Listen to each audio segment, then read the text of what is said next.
Feliz de verdade, dá um grito aí. Estou muito feliz. Eu me chamo Felipe Souza, eu ia falar Filipinho.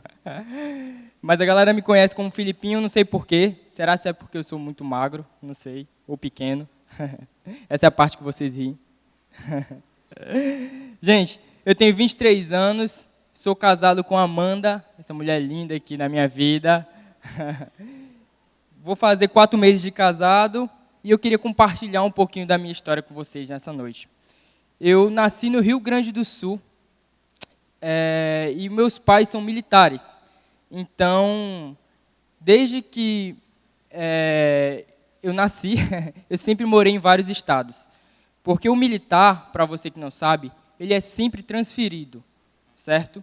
Então, o meu pai ele foi transferido e morou em vários estados. Eu já morei no Rio Grande do Sul, onde eu nasci, morei em Brasília, em São Luís do Maranhão, numa cidade chamada Coxim, no Mato Grosso do Sul, e hoje vivo em Recife, que é a cidade que eu amo e pretendo ficar para sempre. Quem aí gosta de Recife? Gente, eu queria compartilhar minha história com vocês. Aos 12 anos de idade, eu morava lá em Coxim, como eu disse, e era uma cidade muito pequena, com pouquíssimos habitantes, e eu cresci no lar cristão. Sempre fui evangélico, cresci dentro da igreja, fui apresentado recém-nascido, e sempre, nos domingos, estava dentro da igreja. Mas, cara, eu nunca tinha tido um encontro real com Jesus. E é sobre isso que eu quero conversar um pouquinho com vocês. Eu me lembro que eu ia para a igreja obrigado, porque eu não gostava de ir, e os meus pais estavam lá todo domingo, vamos para o culto, vamos para a igreja, eles estavam lá no meu pé, e querendo ou não, isso era bom, porque a palavra de Deus ela nunca volta vazia. E apesar de eu não querer estar ali, eu estava, por obrigação, mas eu estava. E eu me recordo que, aos 12 anos de idade, a primeira coisa que eu fiz quando eu cheguei na igreja, uma certa noite, eu conheci uma menina. E eu me envolvi com essa menina, eu fiquei com essa menina. Isso dentro da igreja, para você ter uma noção. E eu tinha aquele pensamento de que, cara, isso é normal. Eu sou homem tem que ficar com menina mesmo. Eu pensava isso, esse era o meu pensamento. Cara, então eu vou ficar com ela, e faz parte, isso é normal. Então, eu ficava com essa menina dentro da igreja, e indo para os domingos, indo para os cultos lá, na cidade que eu morava, eu estava lá me envolvendo com essa menina. E eu me lembro que isso começou a tomar conta de mim, e o desejo por mulheres começou a ficar cada vez maior, e essa questão da prostituição na minha vida se tornou muito forte. E eu me lembro e me recordo que eu comecei a me envolver com várias mulheres nessa cidade, sabe? Então, eu comecei a ter relações com várias mulheres, e aquilo ali passou a ser a minha vida e a minha alegria. Eu olhava para aquilo e falava, cara, isso é um estilo de vida, não tem nada melhor que isso. E eu mesmo sendo muito novo, muito precoce, mesmo assim, eu estava lá vivendo isso.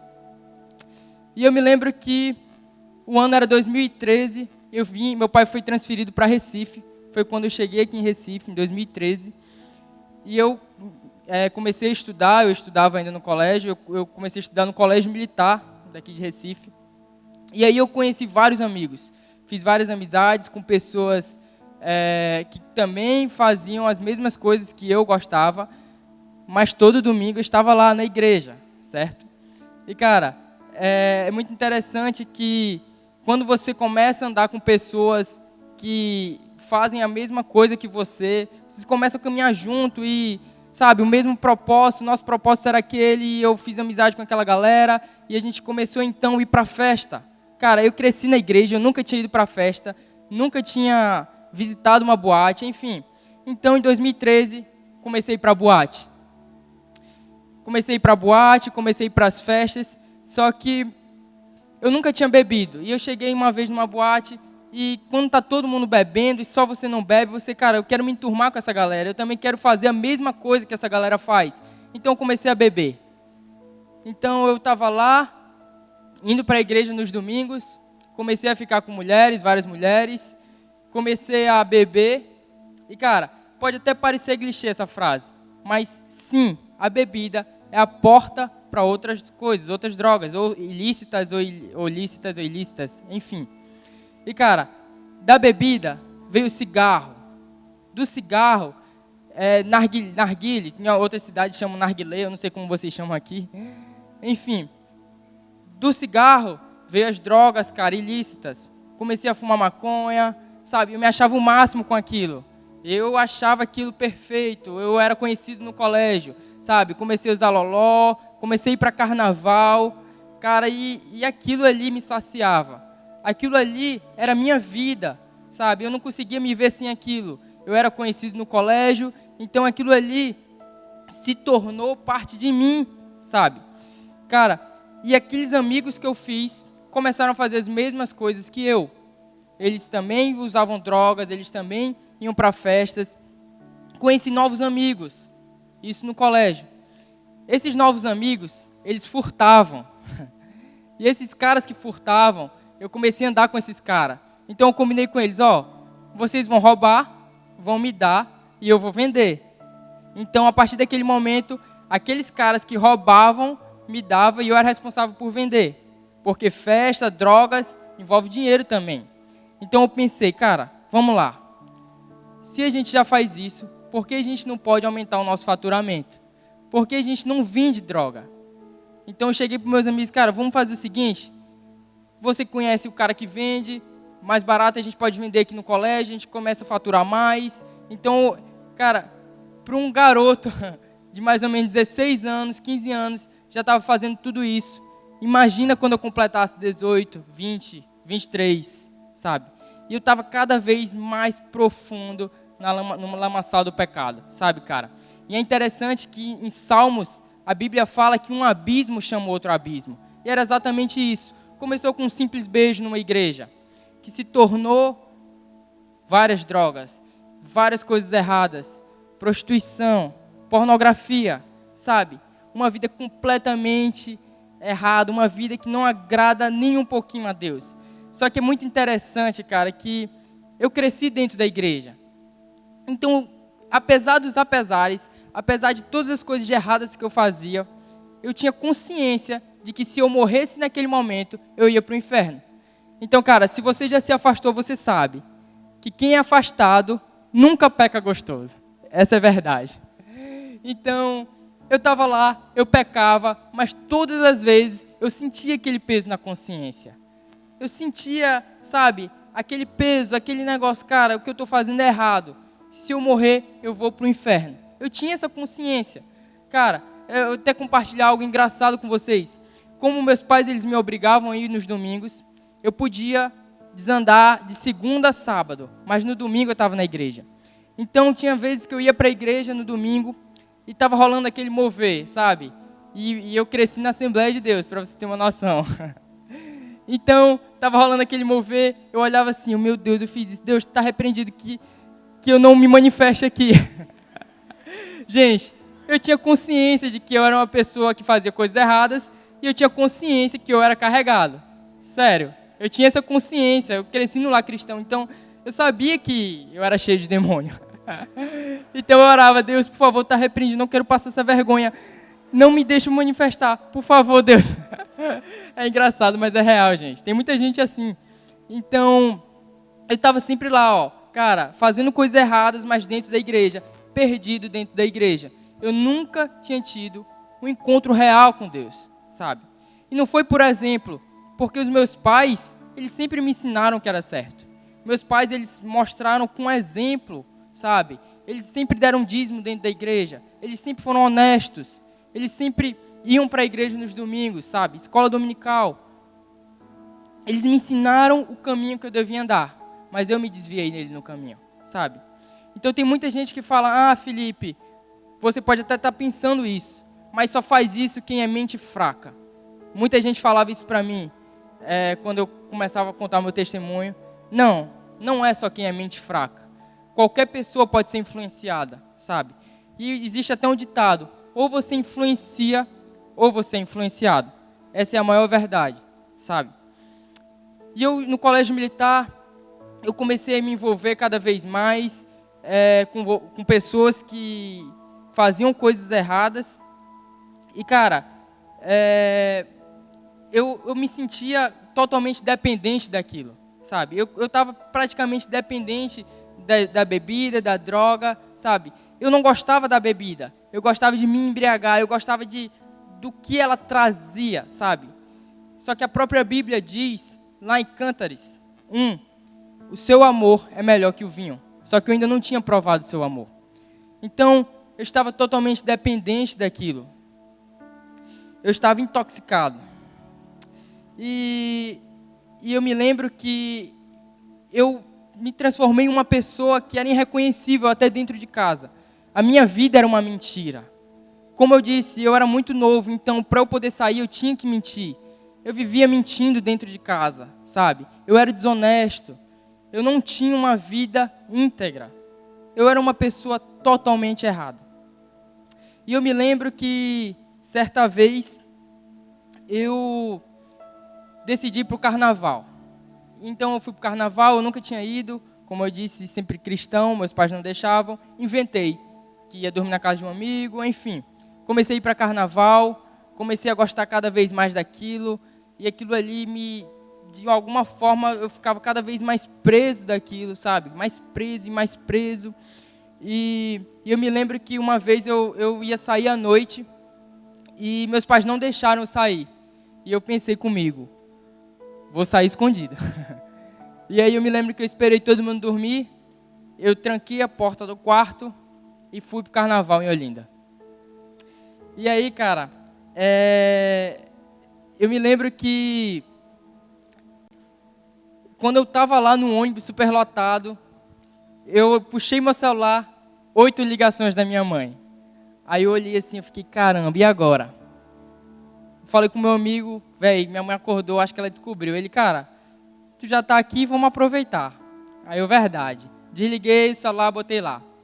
E aí, é até engraçado isso que eu vou contar para vocês, mas o meu irmão, ele já estava se firmando na igreja. E ele já estava vindo aqui, frequentando a igreja da família. E ele ligou para esse amigo meu. Ele falou, cara, eu sei que o Felipe está aí, não mente, passa aí para ele. Aí ele, teu irmão quer falar contigo. Aí eu, não, disse que eu não estou. Aí ele, ele não está aqui não, no telefone. Aí, resumindo, cara, mãe é mãe. Minha mãe descobriu que eu tinha saído, porque ela acordou, foi lá, abriu a porta do quarto, estava trancado o quarto. Então ela falou, que estranho, ele nunca tranca a porta. Começou a olhar a casa, ela, já sei, vou olhar os tênis dele. Ela começou a olhar os tênis que eu tinha, ela, tá faltando um tênis, vou procurar pela casa. Quando ela foi na frente da minha casa, não estava o tênis que eu usava. Então ela descobriu pelo tênis que eu tinha saído. Cara, resumindo, minha mãe e meu pai e meu irmão se juntaram, eles foram me buscar lá em Olinda. E eu me lembro que quando eu estava dentro do carro, meu pai, ele sempre me bateu, tá? Eu sempre levei surra mesmo. E não adiantava muito, mas eu sempre apanhei. Mas eu sei, cara, que o que ele falou para mim naquela noite foi muito pior do que uma surra, sabe? Naquele momento ali, o que ele falava para mim, eu comecei a entender que a vida que eu estava levando só trazia desonra para ele, só trazia tristeza para ele, só trazia vergonha, apesar dele não merecer aquilo que eu fazia, sabe? E eu me lembro que enquanto ele falava, ele falava as coisas e eu ficava, caramba, o que eu estou fazendo da minha vida, velho? O que eu estou fazendo da minha vida, sabe? E eu acredito que tudo na vida se resume à decisão, sabe? Se a gente for ver na Bíblia, todas as pessoas que têm um encontro com Jesus, eles tomaram uma decisão, sabe? E eu poderia tomar a decisão ali naquele momento de mudar de vida e realmente voltar e ter viver um evangelho de verdade, sabe? Mas, cara, era muito mais forte do que eu. Me prendia de uma forma que eu não conseguia, sabe? Eu olhava para a minha vida e falava, cara, eu não consigo viver sem isso. Eu não consigo. E é engraçado que todo mundo que usa droga, que fuma maconha, enfim, diz que não vicia, né? Não vicia, na hora que eu quiser eu paro. Mas a gente sabe que não é bem assim. Então, eu estava cada vez mais preso, e mais preso, e mais preso. E eu queria compartilhar um pouquinho com vocês como tudo isso mudou, sabe? Se a gente for ver na Bíblia, existia uma mulher chamada Ruth. Ruth era uma mulher serva de Naomi. E um momento da Bíblia, ela decide assim, vou te seguir, o teu Deus será o meu Deus. E naquele momento que ela toma essa decisão, ela torna a servir a Deus, sabe? Ela começa a servir a Deus. E é engraçado que, se você for ver a linhagem de Ruth, vem Davi. Se você for ver a linhagem de Davi, vem Jesus. Cara, então uma decisão que ela tomou, ela teve toda essa linhagem, sabe? E eu tenho certeza que a decisão que a gente toma gera o nosso destino, sabe? Então, a decisão que eu tomasse naquele momento ali da minha vida, que eu estava trazendo desonra para minha família, tristeza, sabe? A decisão que eu tomasse ia gerar o meu destino. Eu posso até compartilhar com vocês onde meus amigos estão hoje. Eu tenho um amigo preso, eu tenho um amigo totalmente dependente de drogas, usuário dependente ao ponto de ser irreconhecível, sabe? E hoje eu estou aqui. E eu queria compartilhar com vocês um pouquinho da minha conversão, como tudo começou. Meu irmão, ele começou a me chamar para a igreja. E a gente morava em Areias, aqui pertinho na época. Ele se converteu primeiro que eu. E, cara, eu ficava, não, cara, dia de sábado, na época era o BJ, dia de sábado não rola, é o dia que tem festa. Só que ele insistia muito. E eu vim uma certa vez, gostei da galera, muito legal e tal. Isso foi em 2015, no final, ali no meio de 2015, próximo do final, ali em outubro, mais ou menos.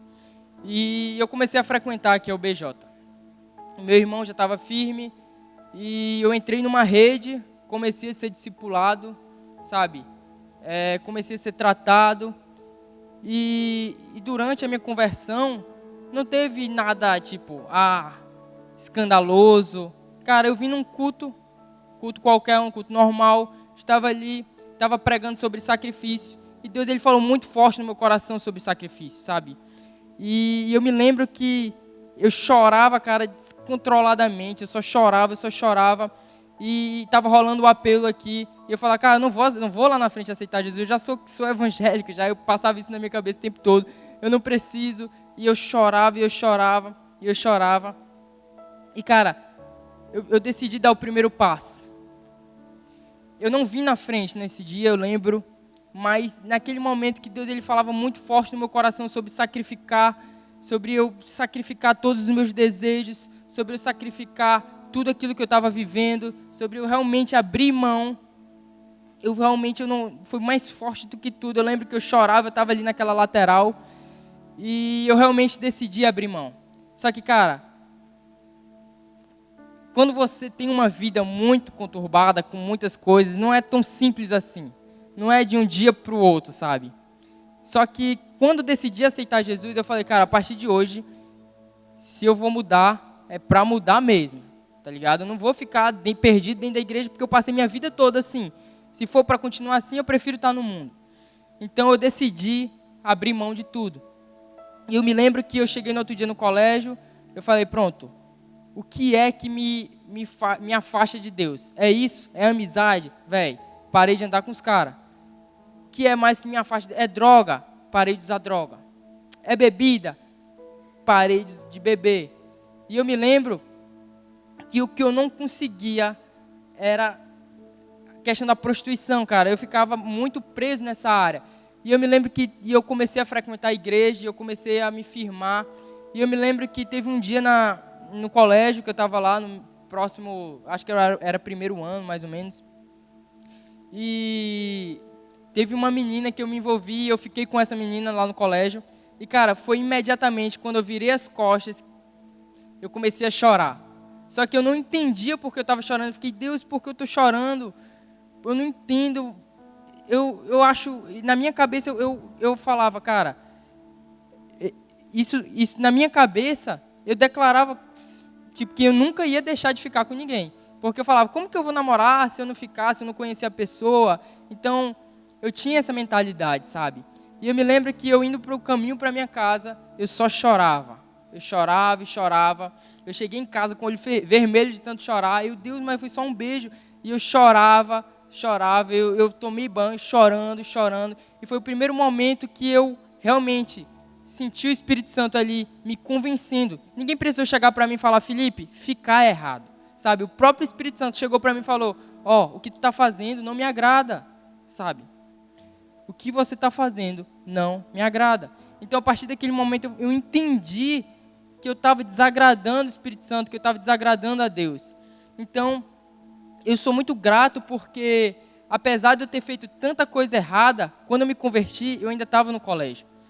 Então, eu me lembro que no meio da minha caminhada, existiam os intervalos bíblicos. E quando eu era do mundo ainda, eu frequentava e tal. Às vezes eu chorava, ficava mal, mas não consigo me livrar do pecado. Mas quando eu me converti de verdade, que eu mergulhei nisso, cara, eu pensei, cara, se for para ser intenso para o mundo, eu preciso ser intenso para Jesus. Cara, se eu fazia tudo isso quando eu era do mundo, eu preciso fazer tudo isso para Jesus. Tá ligado? Então, a partir daquele momento, eu falei, cara, eu vou mergulhar de cabeça, sabe? Eu vou com tudo. Então, a partir daquele momento, eu cheguei assim, entrei no intervalo bíblico, comecei a ajudar a liderar o intervalo bíblico. Todos os meus amigos ali, que estavam ali comigo, comecei a arrastar, sabe? Eu comecei a pregar dentro do colégio. E a galera chegava para mim, meu irmão, vice Filipinho virou crente, velho, tá sabendo, não sei o quê. Não dou uma semana para ele. A galera, eu dou um mês. Daqui um mês tu vai ver ele na festa, tá ligado? Mas, cara, fiel e justo é aquele que prometeu, sabe? Se ele prometeu, ele vai cumprir, sabe? E a partir daquele momento que ele começou a me libertar, que eu comecei a viver um verdadeiro evangelho, tudo aquilo que eu era preso foi deixado para trás, sabe? Aquilo não me prendia mais, sabe? Aquele desejo que eu sentia antes, eu já não sentia mais. Aquilo já não me agradava, sabe? Eu me lembro que teve uma festa que eu fiz de tudo naquela festa e quando eu cheguei em casa, que eu deitei e coloquei a cabeça no travesseiro, eu senti um vazio gigante no meu coração, cara, que só Jesus podia preencher aquele vazio, que hoje ele é preenchido, sabe? Só Jesus preenche o nosso coração.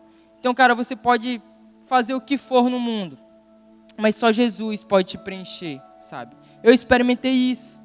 E é por isso que hoje eu tento ser tão intenso para Deus, sabe? Porque se eu fui intenso no mundo, cara, Jesus, ele deu a vida dele por nós, sabe? É a hora da gente retribuir isso. É a gente tentar retribuir, sabe? Tudo aquilo que ele fez por nós, sabe? Jesus deu a vida dele por nós. Será se a gente não tem que entregar a nossa vida por ele também? Sabe, quando tem uma pregação aqui no final do culto, sempre se pergunta, quem aqui quer aceitar Jesus? A gente vem aqui na frente, a gente aceita Jesus, sabe? Mas será se realmente a gente aceita ele, a gente vive ele, sabe? A gente é intenso para ele, sabe? Então eu me cobro muito isso, depois que eu aceitei a Jesus, eu comecei a pregar no colégio. E eu pregava para todo mundo, sabe? Eu chegava assim, tipo, tinha alguém sentado, eu sentava do lado daquela pessoa e eu começava a conversar e falar de Jesus para aquela pessoa e contar o que Jesus tinha feito na minha vida, sabe? Eu comecei a pregar nas boates, quando eu aceitei Jesus, eu pregava nos hospitais, eu pregava nos bares, eu pregava nos ônibus, eu pregava nos busões da vida, eu pregava em todo lugar porque eu queria compartilhar aquilo que Jesus ele tinha feito na minha vida, sabe? Seria egoísmo da minha parte ter tudo aquilo e não compartilhar aquilo que ele fez, sabe? Aquela vida em abundância. Talvez você fale, Felipe, mas não tem esperança para mim, cara. Se eu te contar meu testemunho aqui, tu vai ver que não tem esperança. Então eu quero ler um versículo aqui para você.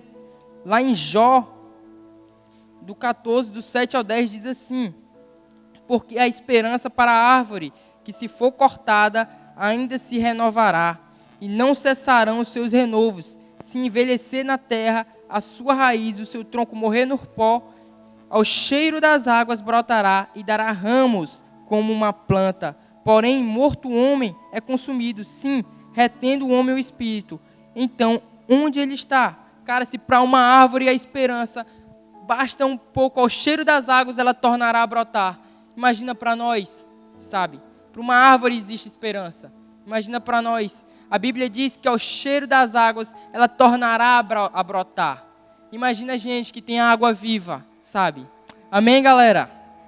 Então, eu vivi tudo isso, sabe? Eu realmente mergulhei no pecado.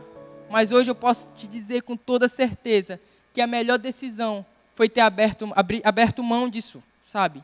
Do pecado.